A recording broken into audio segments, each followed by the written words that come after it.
Waouh, attendre aussi longtemps pour un concept aussi peu novateur, franchement, si j'étais vous, je me regarderais même pas en vrai, je pense.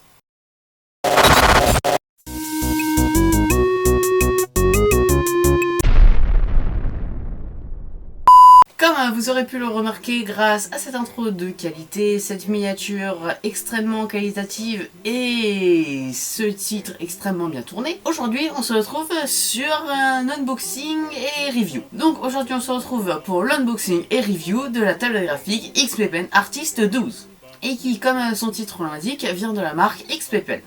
Et c'est le modèle Artist 12, parce qu'il fait à peu près 12 pouces. Et oui, suite à ma dernière vidéo où je vous parlais un petit peu de ma tablette graphique qui n'était pas ouf, et bien depuis j'ai donc une nouvelle tablette graphique et c'est celle-ci. Et donc alors cet unboxing slash review se bâtira en deux étapes. Il y aura donc la partie où je vais vous montrer ce qu'il y a dans le carton, et la deuxième partie review où je vais vous donner les caractéristiques sur un fond vidéo de moi qui décide.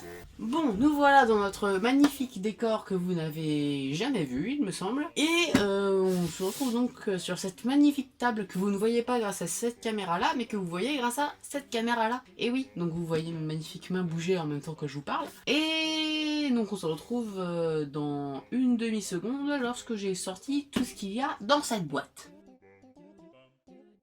Voilà donc qu'est-ce que ça donne une fois que tout est sorti de la boîte. Comme vous pouvez le voir, on n'est pas en manque de petits objets en tout genre. On a donc par exemple la petite chiffonnette pour nettoyer l'écran, le magnifique petit gant qui est parfaitement à ma taille pour bien glisser sur la surface et pour ne pas raccrocher quand on urine des mains, la petite carte de garantie, un petit papier qui nous dit merci de nous avoir supportés, la notice, et tout ça c'est séparé dans plein de petits cartons. Il y a donc un petit carton spécial pour tout ce qui est câble, et on a donc bien évidemment un petit range stylet si jamais on doit bouger, et donc dans ce petit range stylet qui est donc vissable et dévissable, il y a donc bien évidemment le stylet, et quand on retourne cette partie là, hop, ça nous fait un petit porte-stylet directement à mettre sur votre espace de travail pour le poser si vous devez partir à tout moment. Même si sa forme hexagonale est très pratique parce que du coup ça fait que ça roule pas.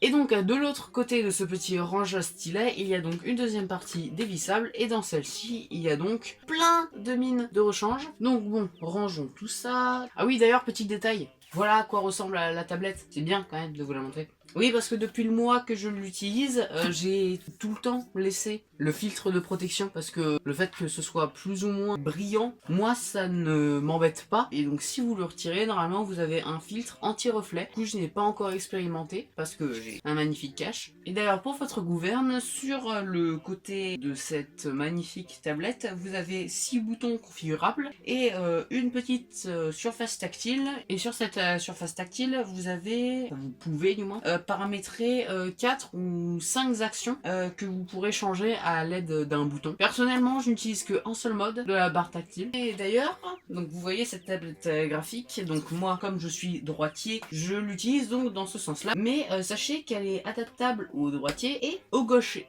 Parce que donc vous pouvez la retourner et paramétrer dans les paramètres de l'application de tourner l'image de 180 pour la passer en mode gaucher. Donc alors voilà la présentation de tous ces magnifiques accessoires fournis par XP Pen est donc terminée. On va donc passer directement à la partie speed painting avec 2 speed painting que je vous expliquerai en temps et en heure. Et donc je vais profiter de ces magnifiques speed painting pour vous donner plus précisément toutes les caractéristiques de cette magnifique tablette graphique. Voilà, on y va. Nous voilà donc enfin sur la partie un petit peu plus technique et avis de cette vidéo. On va donc commencer avec la partie un petit peu plus technique. Cette tablette possède donc un écran de 11,6 pouces qui est une taille assez respectable pour commencer. Ça rentre sur plus ou moins tous les espaces de travail.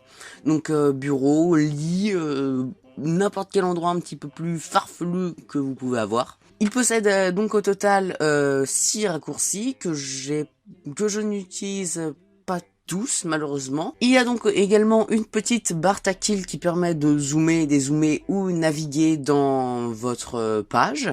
Pour parler d'ailleurs un petit peu des logiciels avec lesquels la tablette est compatible, plus ou moins tout, hein, n'importe quel logiciel de 3D, n'importe quel logiciel de dessin 2D classique, elle fonctionne sur tout. Ça la rend vraiment très polyvalente, aussi bien sur Photoshop que sur Krita. Ça vous permet du coup de faire du design un petit peu plus pro sur Photoshop, ou de l'animation un petit peu plus débutante sur Krita par exemple. Elle a une taille de 36 cm sur 21 cm, ça fait une taille assez, j'ai trouvé, imposante au début par rapport à la taille de l'écran, mais au final ça va, ça prend pas trop de place en fait. L'écran quant à lui fait 11,6 pouces et a une résolution d'image de 1080p. Ça fait donc une résolution qui est quand même très respectable. Le stylet quant à lui possède au total donc 3 boutons. Un bouton pour la mine, un bouton pour la gomme que je n'arrive personnellement pas à paramétrer. Enfin du moins quand j'essaie de l'utiliser, ça fait juste le trait le plus gros que ça puisse.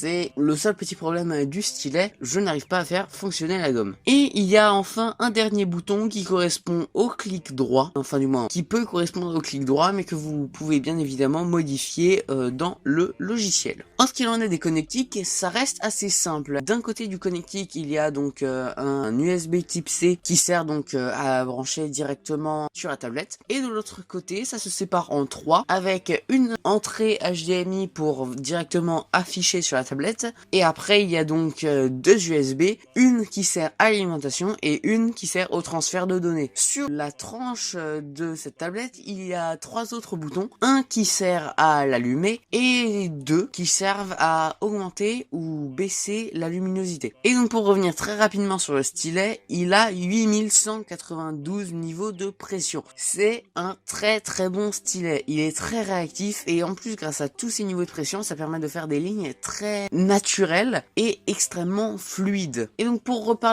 très rapidement de l'écran et donc plus précisément des couleurs, j'ai trouvé les couleurs peu fidèles par rapport à mon écran principal. C'était soit trop rouge, soit trop jaune, enfin c'était pas assez fidèle à mon goût. Je suis donc allé un petit peu trifouiller dans les paramètres de l'application pour réduire au maximum cette fidélité moindre, ce qui l'a rendu un petit peu moins moindre. Ça reste mieux, mais c'est pas encore parfait. Voilà donc la fin de cette partie technique. Maintenant, passons au côté avis de la vidéo.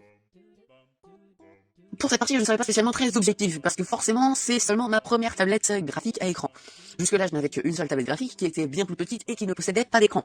Donc comment dire que ça n'avait absolument rien à voir. Selon moi, cette tablette-là est très polyvalente. De par sa taille, elle est très facilement transportable dans un sac. Par exemple, si vous faites des études de graphisme et que vous avez besoin d'une tablette graphique, voilà, très facilement transportable. Les couleurs, malgré le fait qu'elles ne soient pas très fidèles, restent assez vives et permettent de donner quand même une très bonne idée de ce qu'on fait, quoi. Et pour parler encore un petit peu de l'écran, mais l'écran, c'est bien évidemment le gros point fort de cette tablette. Il est extrêmement réactif. On sent pas du tout de délai par rapport au mouvement qu'on fait sur stylet. Pour parler un petit peu des raccourcis, je ne les utilise pas tous parce que je n'ai besoin que 4 touches principales, à savoir de quoi sauvegarder, CTRL Z bien évidemment, Alt et Shift. C'est les 4 touches que je vois comme étant le plus utile. Mes deux dernières touches servent à changer l'utilité de la barre tactile et de faire un CTRL C. Pour reparler un petit peu du stylet, je le trouve très léger et maniable. Il est assez pratique de par son bouton, parce que quoi qu'il en est, si vous avez vu ma dernière vidéo, vous savez que je n'utilisais qu'un seul bouton de mon ancien stylet. Et donc il est extrêmement léger et grâce à une technologie de magnétisme, telle ce qui a marqué sur le site, il est passif, ce qui fait donc qu'il n'a pas besoin de batterie. Donc vous n'avez ni besoin de le recharger, ni de changer les piles. C'est extrêmement pratique, vous n'avez pas besoin de